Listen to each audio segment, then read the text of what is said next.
Hello, so today I'm going to be doing my speech.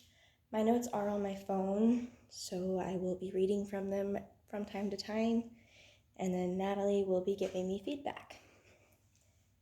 Okay. Do you think the amount of time you spend on technological devices affects your social abilities?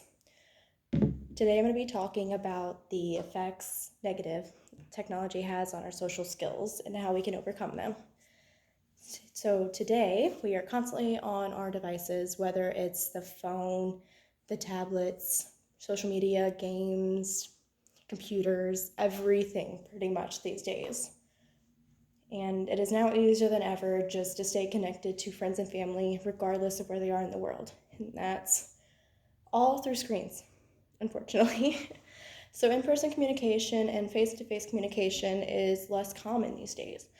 And this is because texting, calling, emailing, phone calls, FaceTime, all of that is all through technology these days. And so, first off, I want to start about the most obvious ways that it affects us negatively. It keeps us distracted. And with smartphones and pretty much every sort of technology within reach, it's hard for us to sit down and have face-to-face conversations because we constantly have that distraction. So instead of focusing on the person in front of us, we spend time scrolling through social media and replying to messages, notifications, just anything on our phone. And the people in front of us, we just completely ignore them. And I am guilty of this. But because of this, we're all having superficial conversations and not forming any connections with anyone. And like I said, I am guilty of this, and I'm kind of ashamed of it. But when I talk to people, I get tempted. It's like an addiction almost, because I hear the ding on my phone, and I think I'm going to get more out of that than the people around me. And with these notifications comes like I said, it's a distraction. It's easy to go for that and just escape that conversation and just see what could be more interesting and exciting. And I'm sure we've all felt that. Just the urge to check it. And that's why it's like an addiction.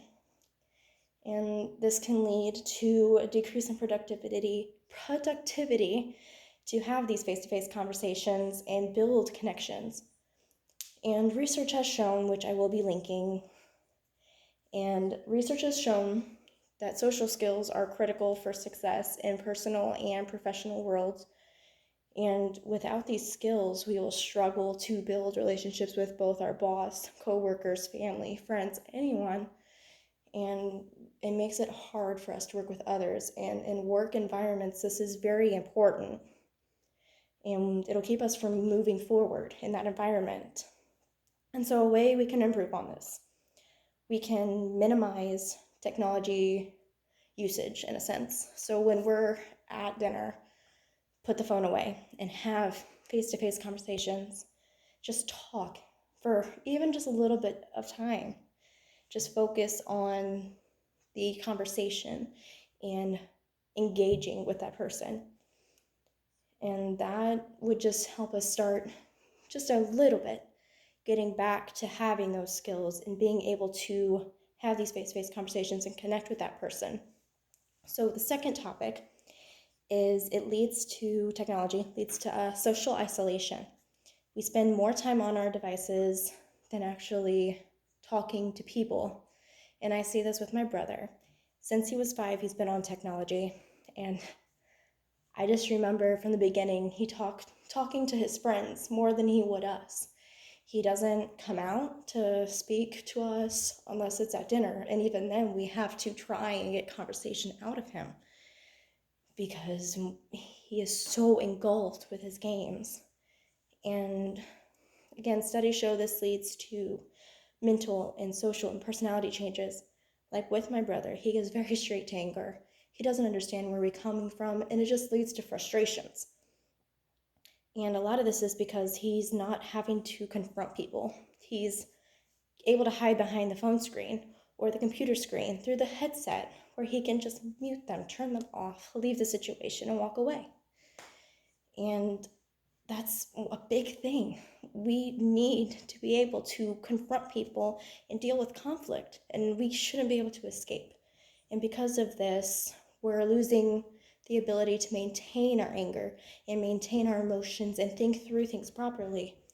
And because of this, my brother doesn't have that anger control, that anger management, the management of his own emotions, and the ability to see other people's perspectives on issues. And, technology can be a good tool for people who struggle with maintaining their emotions, but it leads to anxiety socially, and it makes it where they can't talk to people face to face because they rely on the technology to hide them and hide their issues, and they use it to avoid everything. And they don't realize that the more they get out of their phone, it'll be easier to connect to them, to people, and connect to situations and just minimize the problems. So how do we fix this problem? We limit technology. When there's people around you at all, you put the phone away, you watch everyone, you see how people interact, you see how people handle conflict, you see the interactions in between normal day-to-day conversations, and you live them, and you learn. And finally, the last thing I want to talk about is with technology, you don't get to pick up on social cues. You don't see that person. You don't see their eyes shifting. You don't see their body shifting. You don't see when they're nervous, when they're mad, none of it. Because you don't see their face. You don't see their body language. And you don't have a way to look and pick up on those cues. And in person, you can see these. In person, you can react to them.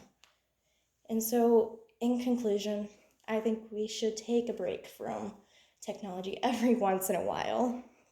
Just unplug, if you will, and pick up on the things around us, see the people around us, talk to the people around us, even if it's just for one meal or just 1 hour of the day. Just because we have time to change, we are still younger. We have time to rebuild our social skills and revert the damage that has been done. So I really hope you guys listen and just take a break every once in a while, even just for a few hours a day or one meal a day. Just reconnect with the people around you. Don't rely on the phones to hide you. Don't rely on the phones, the technology to communicate with everyone. Just open your eyes and take a look at everyone around you. Yeah, that's my speech.